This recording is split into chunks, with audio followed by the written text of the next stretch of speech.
Jade tells Donna there's a bus parked outside the diner. Elgin said he had a bad dream about the place. Ellis tries to explain to the people on the bus that they need to get into the diner. They can't find Tabitha. Jim tells Julie to get help. Kenny gets the people inside the diner, and Tom and the guys help Jim. Boyd is still stuck inside the concrete. A guy talks to Boyd, and the guy throws down a rope for Boyd. He tells him to hurry. They clean up the colony house, and Jade gets stoned and talks to Ethan. Victor finds the monsters and sees a doll. He runs off. Jade explains to Ethan about the symbol and that he found Victor in the journal with the symbols he has been seeing. Donna tries to explain to the bus driver about the monsters and the town. They try to remove the debris, but the house crumbles and the people get a guy out of the crumble. The monsters start waking up and Victor and Tabitha run. Kenny watches Cressidi and Mari reunite. They get out of the cave. They decide to leave Jim and Tom under the crumbled house. The bus driver tries to leave, but Donna tells the people they are going to die. She shoots the tires and people run off. Kenny gets people inside the diner. Boyd climbs up and finds a guy chained to a wall. He tells Boyd to kill him.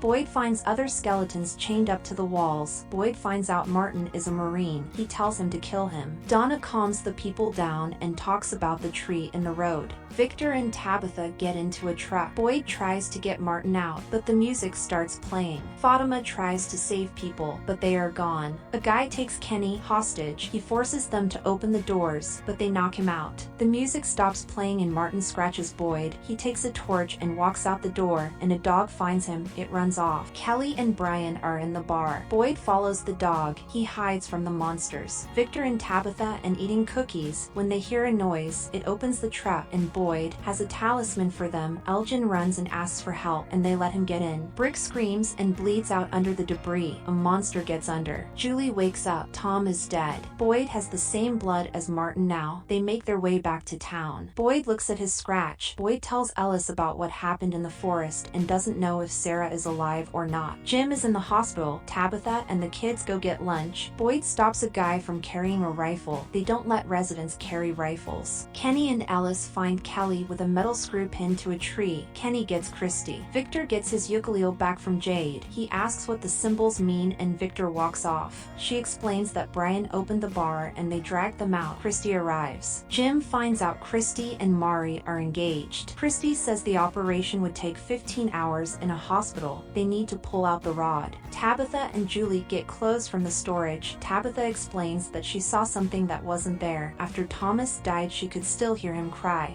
Boyd finds Kelly pinned to the tree. Boyd pulls out the rod, and she dies. Fatima and Ellis get married. Donna makes sure Boyd is back for sure. Kenny finds Sarah. Flashback to when Kenny's family moved into town. They force Kenny's father to stay in the hospital so he can't open the doors. He explains to Boyd how the things were knocking, and he almost opened the door. Boyd recruits Kenny to become his deputy. In present day, Kenny asks to show Boyd something. Julie is worried about Tabitha seeing things again. They move into Kenny's house with Jade. Kenny shows him Sarah in the basement. She explains that she teleported into the basement from the tree. Boyd explains that he didn't tell Kenny about what happened at the clinic. Boyd explains everything to Kenny except how Sarah let the monsters kill his father. He says she isn't going into the box because she is the only reason he is alive. He goes outside to get air. His blood starts moving like worms. Julie and Ethan go to the colony house, and Julie finds out Ellis is getting married. Victor is still angry at Ethan and Jade for stealing their stuff. He starts drawing things with crayons, and Ethan gives him markers. They talk about Jim, and Julie lends a hand if he wants to talk. Christy runs some tests on Boyd to check his health. She tells him to rest. Kenny's mom tells him to rest and that he knew Christy was engaged and wants her to be happy. Bacta, the bus driver, remembers Elgin trying to get her to turn around, but she didn't listen. It was after they saw the tree, but it was inevitable after they saw the tree. Jade tries to convince her it's not her fault. She explains that she wasn't even meant to be driving the bus. She wanted to get a little extra cash to pay for a trip, and now the town is the trip. Jade explains that he sold his company, and they cheer to get what they deserve. Tabitha goes to the hospital to find Jim. She finds Mari from the bus. She finds out Jim left. Jim explains that all of of it could be a crappy experiment. He thinks people are watching them because the voice on the radio knew his name and that she was digging. Boyd starts seeing Father Cautry, and he warns him he has to make shitty decisions to lead people home, and he decides not to lie. Boyd has become the father Kenny doesn't have. If he finds out the truth, he will become broken. Broken people don't survive. Jim talks to Donna about the person on the radio. She warns him to not do anything to get people's hopes up again. Randall gets into a fight over people going through his stuff. Donna kicks Randall out and lets him live on the bus. She gives him a talisman. There are no shades, so he will see all the monsters. Boyd meets Tilly. Kenny found out about what Sarah did to his father. He says his mother cries every night blaming herself for his death, but it was Sarah's fault and Boyd knew. He quits being an officer. Randall wakes up to the monsters. Jade takes over the bartender's house because he is gone. Jade imagines his book bleeding. He starts screaming. Boyd wakes up to banging. Jim and Tabitha find out that Sarah is still alive, and she warns Sarah about coming near their family again. He tells Sarah to stay inside. He needs to tell Donna about her. Ethan won't come out of his room because he heard about Sarah. He says he wants to see Sarah. Mari gives Christy a shirt that she had at home. She questions if she is still the same person since she was out of town. Sarah walks into a house and grabs his brother's coat. People kick her out. Jade puts glass bottles down to shape the symbol. Victor will tell him what he knows about the symbol, but he has to do something for him. He wants him to play the violin for him. They debate letting Ethan around Sarah. Ethan tells Tabitha he needs to face his fears to take the fears away. Ethan confronts Sarah and tells her she is a monster and is not afraid of her, but he wants him to play in a graveyard of cars. He moved the cars so he couldn't see them. He wants him to play the Twinkling Stars because his mom used to play it for him. Elgin meets Sarah in the church. He doesn't know about what she has done. He was going to see his grandmother when he was on the bus. She explains that Nathan would paint ceramic ornaments and he brought one with him here but is in storage. Nathan was always better at painting than her. She talks about atoning for her sins. She admits that she killed her brother. Elgin is shocked and leaves. Ethan is forced to peel potatoes. Tabitha keeps seeing things. Kenny's mother gives Sarah her things and tells her to never come back. Kenny catches her and dumps her things. He smashes the ceramic painting Nathan made and warns her not to come back. Elgin helps her get her things. Mari gives Christy a haircut. Tilly goes to a clinic to give Christy a bottle of morphine. Christy finds out Sarah is back. She rushes out. She blames herself because the night before Sarah killed her brother, she asked her if would she do something bad to see her fiancé, and she said yes. Victor shows Jade the guy in the photos car. Victor explains that Christopher made people laugh until he started seeing the symbol. Once he started seeing the symbol, everyone died. One night his mom told him to hide somewhere Christopher didn't know. When he woke up, everyone was dead. Tabitha builds a tower outside a cave. She calls for them, and bald children start touching her, and Jade finds her. Jim tells Boyd about his theories about the people watching them. He wants to start working together. Mari drinks morphine secretly. Randall sits on the roof of the bus carving wood. Boyd goes to apologize to Kenny's mother. Boyd talks to Kenny's mom, Tien-Chin Liu. He explains that he knows what it is like when the place takes something you love. He tries to explain that they have to do whatever is possible to get them home. Kenny walks in on them and he hastily leaves. Boyd goes back to the church. He finds all the chairs gone and the ballerina music from inside the watchtower. He finds a ballerina. He dances with her and worms fall out her mouth. He wakes up on the floor of the diner. They help him up, quickly apologizes, and Kenny helps him leave. Ellis finds out they only have a few potatoes left. The colony house is running out of rations. Donna tells the people not to panic. Christy finds out Mari was going to a rehabilitation center for drugs. Mari lied about being on the bus to go see her aunt. She started using it a few months ago. Christy goes to quickly hide the medicine because it is the last of their supply. Kenny and Boyd walk around. Boyd sees the ballerina box and music again, and the ballerina comes out again. But Kenny is confused about what's happening. Boyd goes to the hospital and explains the bloody worms he has. But they don't believe him. He explains that the bloodworms were feeding on the guy so much he just wanted to die. He makes Christy promise to end him if anything bad happens to him. Kenny believes Boyd is showing signs of Parkinson's because of the worms under his skin. The family, Donna, and Tien pickle food to make it last longer for the people, and they find out about the small amount of food left. Boyd sees the ballerina box and sees a silhouette of a ballerina. The ballerina starts choking him, and he pulls a gun on Mari. He quickly apologizes and says he's fine. Fatima is angry that Boyd didn't tell people about Sarah being alive, but Ellis supports Boyd, saying he didn't have a choice. Ellis knows it's it's not about Boyd but what happened at the sheriff's station. They start hearing banging. Gale is angry because people are trying to steal food. They have less food and more people. He tries to kick the people out, but he stabs Ellis. They put pressure on the wound. Boyd stares at where Bing died. Father Cautry in Boyd's conscience tells him he is a better sheriff than he knew because he admitted weakness and he used to be so stubborn. He says not all stories get a happy ending. Kenny wants to know who Boyd is talking to. Boyd admits he sounds crazy, but it's real. They decide to take Ellis to the clinic at night. They realize a monster is coming, and Elgin decides to distract it. He gets into the van, but the monsters walk at him. He drives to the front. They quickly get Ellis in the van. They quickly drive, and they get to the hospital. They quickly get inside. Christy quickly relieves the pressure and blood squirts out. Christy tells them that Boyd has to give Ellis blood or his organs will fail, but Boyd has the worms under his skin. He doesn't want to give him the worms. Kenny offers, but Boyd realizes something. He goes outside and screams out for the monsters. They surround him. He cuts himself, cuts one of the monsters, and presses his blood on him. The monster starts screaming and falls. Boyd quickly runs back in. They do the blood transfusion. Ethan confesses to Donna that he told his parents he wasn't scared, but he is. He just wants to go home. Donna tells him fear is good because then they know when to be brave. They finish the blood transfusion. Fatima leaves to cry. She said she almost lost him. Fatima makes Christy promise not to tell anyone she asks for pregnancy tests. They don't know if the monster is dead or not. Christy wants Fatima to tell Ellis about her pregnancy. The monster is still there in the daylight. They realize Boyd killed one of the monsters, and Christy decides to try and dissect the monster to learn more about them. Boyd tells Ellis to head back to the colony house so they can keep the death of the monster quiet. Kenny is against bringing the monster into the house. Donna locks Gale in a room. Jim still believes there are things watching them, and he believes it was a person on the radio. He finds Randall playing with a drone. They bring the monster inside. Jim thanks Randall for helping out at the house the other day when they got stuck. He tells him the drone might be able to get them home. Ethan goes to meet Victor. He lets Ethan help him measure the forest. Mari goes through withdrawal. Christy is scared of what they might find when they open the monster. Tabitha goes to visit Jade to ask what he knows about the things she's been seeing. He tells her about the Civil War soldier that tried to attack him. Jim tells Randall about the signal and a person answers. They go into the caravan. Randall asks him the obvious question. If he thinks it's an experiment, then they would need people on the inside to keep it on track. Julie finds out about Ellis's stab wound. Donna tells Fatima she did well. Elgin walks with Julie. They start to cut the monster open, and Kenny gets angry because they should have just burned it. Kenny is scared of Boyd because he came back and just killed the monster. Kenny says he loves her and can't watch her die if they open up the monster. Mari wakes up from a nightmare. Tabitha finds out about the visions and Christopher. Tabitha thinks she sees children because she lost her baby when he was 9 months old. Victor talks about how this year the trees are losing their leaves. They don't typically lose the leaves and change is bad. Christy gets angry because inside the monster is just a normal human's anatomy without blood. She starts stabbing at it. They find yellow bile and decide to use that to test. Elgin leaks that they killed the monster Julie, and he tries to make her promise to not tell anyone. Boyd says the bile might be able to kill the monsters. Elgin lies in a tub to relax. He sees the ballerina box and an old lady shoves him in. Kenny gets bitten by a bug. He wakes up from the bad dream. He has the same bite mark. Randall believes there are people that are part of the experiment that know about it. The drone doesn't go up that far. Randall wants to investigate the people. Randall suggests that because he didn't see any of the monsters kill people, he says maybe Nathan arriving in time to save Ethan could have been planned. Tabitha tells him about the symbol Jade keeps seeing being on the walls of the cave. He is confused why Victor didn't tell him about the symbol on the walls of the cave. Victor goes to talk to Ethan. Julie thanks Victor for saving her life that day at the colony house. Victor gives Ethan his coat when he was young. Ethan gives him a photo of himself, but he doesn't want it saying pictures are for things that have passed. But he forces him to take it. Boyd asks Donna to let Sarah stay at the colony house because she is bored of staying in the church. He finds out Elgin almost drowned. He lies about not telling anyone about the dead monster. He tells Elgin about the bile, and Elgin says that they should make some silver bullets. They help Tien at the diner. Ethan finds a toy and gives it to Victor. Jade finds Victor and harasses him for why he didn't tell him about the symbols in the cave so they can go home. But Victor says this is his home. Tabitha Tabitha is angry Jade was being a douchebag. Jim and Randall go to talk to Sarah. They ask her about Nathan and if he is still alive. Randall is suspicious that Donna showed up exactly after they asked about Nathan. Donna lets Sarah stitch some clothes up. Jim wants to go to the RV at night to see what the monsters do when they don't know they're being watched. Jim tells Julie that he isn't gonna be home tonight. He tells Donna that they all just want to go home, but Donna says if he tells Randall more about the radio stuff he's gonna do something crazy. Victor remembers his mom giving him the toy and telling him to stay until the morning. Tabitha goes to talk to Victor. Victor explains that they shouldn't go looking for answers because they disappear. Victor says he forgot what his mom told him, but he drew it and stored it away so no one would get hurt. They decide to dip the bullets in the vial and shoot the monsters to kill them. They said there are sounds in the room they put the monster carcass. They find cicadas covering the monster's carcass. Kenny explains that the same bus was in his dream and burned him. Donna wants to know what is happening. Victor and Tabitha go look for the pictures. Boyd shows Donna the monster's body and is confused about where all the bugs went. They decide to burn the body. Randall watches from afar. Victor remembers that he had a sister. The toy was her sister's. Eloise ran out and he kept her toy. Randall goes to apologize to Donna. Kenny and Boyd burn the body. Victor said he didn't come out till morning. He says that his mom went to go save the children in the lighthouse. Julie and Ethan finish up at the diner and run into Sheriff and Kenny. A guy runs out of his house asking for help covered in blood. Jim goes to meet with Randall at the RV. He finds Donna tied up. Reggie explains that his wife's body just started cracking and she kept screaming something. She said they touch, they break, they steal, and no one here is free. Her body then exploded. Boyd tells Ethan to go home. He explains that it isn't safe for anyone to go to sleep tonight. She realizes Jim is at the RV. Jim says that they have to untie Donna, and Randall pushes him away. Boyd comes with his gun and they untie Donna, but Randall throws away the keys to the van. Julie waits for Jim to come back home, but they convince Ethan that Jim is gonna be fine because Boyd is there. Kenny has to stay with Sarah to make sure she doesn't fall asleep. She tells Kenny about how the further they went out the worse it got. Nathan hated cicadas, and Sarah believes that when people die their fears become reality in the town. Reggie goes to the colony house to explain what happened and why people shouldn't go to sleep. They don't know where Donna is. They aren't allowed to go to sleep. They set up inside the RV. Randall believes it's all a lie to stop them from escaping because they had Donna, but Boyd comes out of nowhere. Boyd cuffs Randall. He tells Jim to wake up because he has been through so much and believes that this is still a game. Boyd explains that his wife and friend died.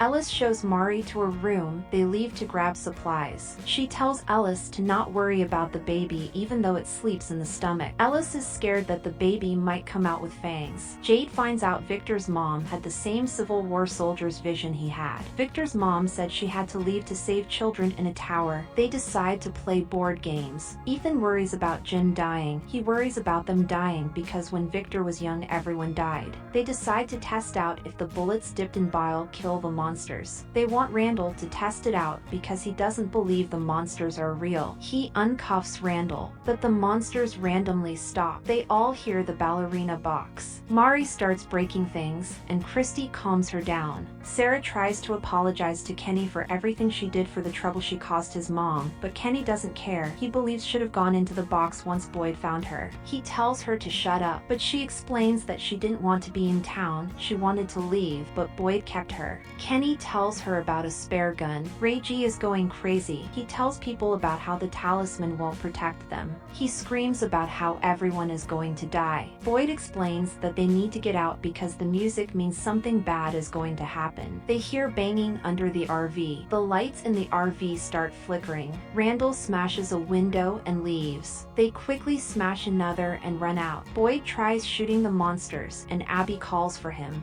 Boyd quickly gets into the car and they drive off. Randall stumbles around the forest. Cicadas follow him. They start flying into his mouth. Kenny finds Sarah staring at the gun. Sarah decides to let the place decide if she gets to live or not. She uses 2 bullets in the gun. The first shot is a blank. Kenny takes the gun away. Elgin teaches Tilda to crochet. Tilda knows Fatima is pregnant because she had 4 grandkids. Donna comes back. Mari is strapped down for her own good and Chris leaves to get her juice. Cicadas flood the room, but it is just Mari seeing things. Mari passes out. Boyd tells Christy to stop stressing and be strong for Mari because she is still breathing. Elgin explains the dream that he had on the bus. Boyd finds out for the first time that Fatima is pregnant. He explains that a boy in all white explained that they come for 3 unless you stop the melody. Boyd realizes the phrase Reggie's wife said before she died and what Elgin heard was all connected by a nursery rhyme. Julie starts screaming because of the cicadas. Christy and Kenny go to help Julie. Boyd leaves to talk to Sarah. They go into the woods to find Randall. They find him and his eyes are translucent. They realize the silver bullets don't work. Julie's eyes are translucent. She starts screaming. Mari starts screaming too. Boyd takes them into the woods. He explains that Sarah said a white boy taught her to get in the tree. The same boy told Elgin in his dream about a nursery rhyme, the same one Paula kept repeating before she died. He shows them the area where he met the guy chained to a wall. Sarah says she can hear the music box. Her nose starts bleeding.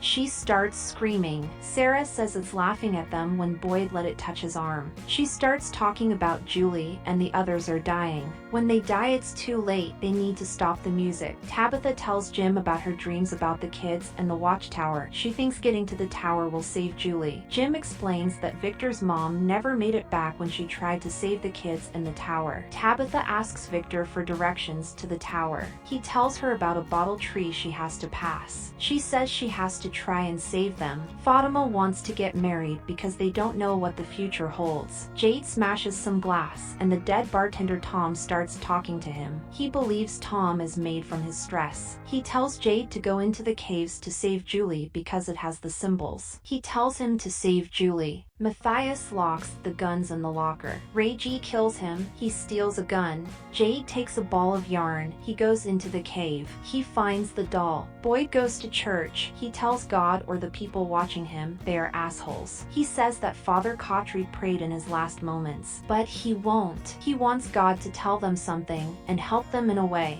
Donna comes in to check on him. Mari is getting sicker. Christy believed that once Mari left the bus there was something. Now she believes they are all gonna die and it is a waste of time. Boyd blames himself for everything that is going to happen. They think they might die when they sleep. Donna invites Boyd out to join Ellis's wedding. Jade spots the children. He sees the symbol on the roof. Victor takes Tabitha to the bottle tree. His mother told him that this faraway tree would take her to the tower. Victor gives her the lunchbox. She climbs into the tree. She finds the light tower. Boyd comes to the wedding. Boyd walks her down the aisle. They say their vows. They are newlywed. He congratulates them, but quickly leaves. Ethan asks to see Thomas once they die. Reggie pulls a gun on Boyd. He shoots Boyd, but Boyd kills him. Boyd goes to the area, lights the torch, and transports back into the room. He finds the music box. He finds Randall, Mari, and Julie. His wife tells him to stop. He can't save them. She tells him to let them go because hope makes them all suffer. He smashes the ballerina box. Julie wakes up, Mari too, and Randall. Boyd spots a dog. Julie asks about Mom. Tabitha walks through the tower. She finds a burning light. The boy in white apologizes. He pushes Tabitha out of the tower. Tabitha wakes up in the hospital. She meets Dr. Brody, and hikers found her in the woods. She is in the real world. Thank you for watching. Consider subscribing.